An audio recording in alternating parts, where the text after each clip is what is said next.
Islam. Dibenarkan atau tidak menurut syariat Islam? Karena orang yang paling mulia di muka bumi ini siapa? Orang yang paling mulia di muka bumi ini siapa? Rasulullah SAW. Assalamualaikum warahmatullahi wabarakatuh. Salam sejahtera buat semuanya. Semoga semua senantiasa diberi kemudahan dalam segala urusan dunia akhirat. Banyak orang-orang yang mengaku sebagai keturunan Rasulullah Shallallahu Alaihi Wasallam, mengklaim gelar Habib atau Sayyid demi mendapatkan kehormatan. Namun benarkah gelar Habib atau apapun itu bisa jadikan mereka lebih mulia di sisi Allah Subhanahu Wa Taala, atau justru terbebani tanggung jawab untuk lurus mengikuti ajaran Rasulullah Shallallahu Alaihi Wasallam? Dalam video kali ini, Ustadz Yashid bin Abdul Qadir Jawas rahimahullah akan menjelaskan apakah keturunan Nabi itu adalah jaminan surga, atau hanya sekedar klaim-klaim yang tidak berarti, tidak diiringi dengan amal soleh atau ketaatan kepada Allah Subhanahu Wa Taala. Dalam hal ini beliau juga akan membahas fenomena penyalahgunaan gelar Habib, di mana sebagian orang justru melakukan perbuatan menyimpang. Salah satu diantaranya mendoktrin, mengagungkan mereka secara berlebihan. Tak perlu berlama-lama, langsung saja kita simak videonya. Keluar kau! Ini pendekar kau, ayo pendekar! Satu-satu lawan saya, ayo! Penipu kau, penipu! Bajingan kau, keluar! Ya, kalau disifati begitu tersinggung. Misalnya kiai sering tahajud, sering dalil, disifati, oh Pak Yai itu makan. Layak kulunat to'am, wayam suna fil asfal. Tapi sifat ini pada Rasulullah SAW itu penting sekali. Karena beliau jadi Nabi setelah Isa yang saking khusyuknya itu dipertuhankan. Nabi Isa itu saking khusyuknya itu enggak berkonflik. Saking baiknya orang. Karena saking baiknya itu malah dinaikkan ila darujatir rububiyah. Dan itu yang paling tidak diinginkan oleh Rasulullah SAW. Sehingga konstitusi kita Ahli Sunnah wal Jamaah mensifati Nabi itu sidik, amanat, tabligh, fatona harus ditambahi al-a'rad al-basyari. Kalau nggak ada habaib, mungkin si Fuad itu masih nyembah pohon. Kenapa? Karena Wali Songo itu habaib. Daripada harta enggak, kami tidak mencari jabatan enggak. Kenapa? Itu bukan didikan dari keluarga kami.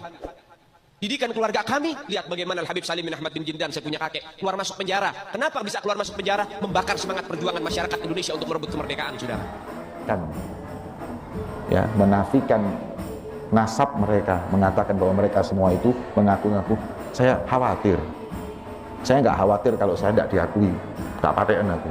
Bolehkah kita percaya kepada Habib-Habib yang ada sekarang ini boleh turun Rasul? Ya jangan percaya, bohong.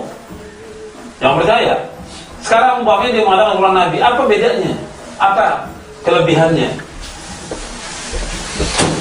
Kalau dia mengatakan turun Nabi, turun Rasul, konsekuensinya wajib dia mengikuti Rasulullah. Kenyataan yang ada tidak. Dia nggak mengikuti Rasulullah SAW. Melakukan perbuatan syirik, ziarah ke kubur wali-wali dan minta di sana, atau kuburan Habib. Kemudian juga mengadakan bid'ah dan yang lainnya.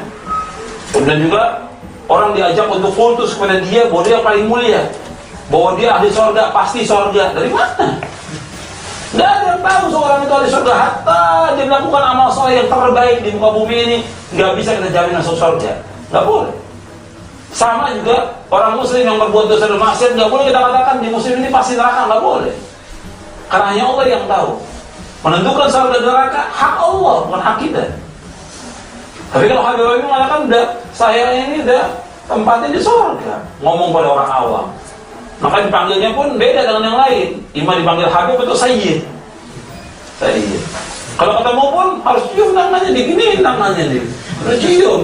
Kalau nggak dicium, kamu kualat nanti. Ini nggak boleh lah misalnya gitu. Harus cium. Dan ini diperbutkan oleh masyarakat. Ini penipuan. Dalam Islam nggak boleh. Jadi ketika dia mengatakan demikian, konsekuensinya dia wajib ittiba Rasulullah. Kita mau ikut dia kalau dia ittiba. Kenyataan enggak ittiba. Tidak mengajarkan tauhid kepada Allah. Bahkan orang diajarkan untuk tawasul kepada dia. Minta kepada Allah melalui dia, minta selamat melalui dia, minta obat melalui dia, semuanya. Sampai air putih pun minta ke dia. Kalau mau selamat nih air putih saya bacain.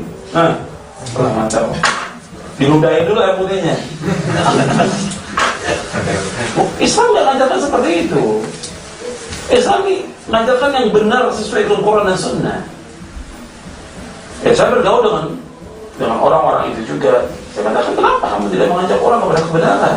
Kamu jawab itu nanti hari kiamat. Orang sesat jalan-jalan dia. Nggak tahu orang kebenaran. Antum mengikuti Habib puluhan tahun, apa yang antum tahu? Apa? Nggak tahu kebenaran, nggak tahu Quran, nggak tahu tafsir, nggak tahu tauhid, nggak tahu manhaj, nggak tahu akidah yang benar, nggak tahu. Yang ada semua bid'ah, khaul, semua yang ada. Seperti yang diajarkan. Ini saya sampaikan seperti ini karena kita lihat kenyataan yang ada seperti itu. Dan terlalu berlebihan juga masyarakat mengagungkan mereka. Saatnya pun mereka betul-betul keturunan Nabi, ya buktikan dengan melakukan amal soleh dan ketaatan kepada Allah. Gak ada bedanya dengan siapapun juga. Sebab Nabi sendiri pun melakukan amal soleh. Bahkan Nabi mengatakan kepada Fatimah anaknya Nabi, ya Fatimah binti Muhammadin salini min mali ma syi'ti la ughni anki min Allah syai'a. Wahai Fatimah binti Muhammad, minta kamu dariku harta. Karena anaknya Nabi perempuan, kamu minta dariku harta. Aku tidak bisa menyelamatkan kamu dari azab Allah pada hari kiamat. Anaknya bisa selamat. Nabi katakan demikian dalam hadis yang sahih dari Imam Bukhari. Jadi ini yang harus diperhatikan juga seperti itu. Pengakuan bisa aja orang mengaku. Ya siapapun bisa. Keturunan Arab, keturunan Nabi. Saya juga bisa bikin silsilah keturunan Nabi. Ya seorang Arab, keturunan Arab, bisa aja bikin silsilah keturunan Nabi. Tapi bohongnya umat, tak boleh. Tapi bukan itu, sekarang bagaimana dia melaksanakan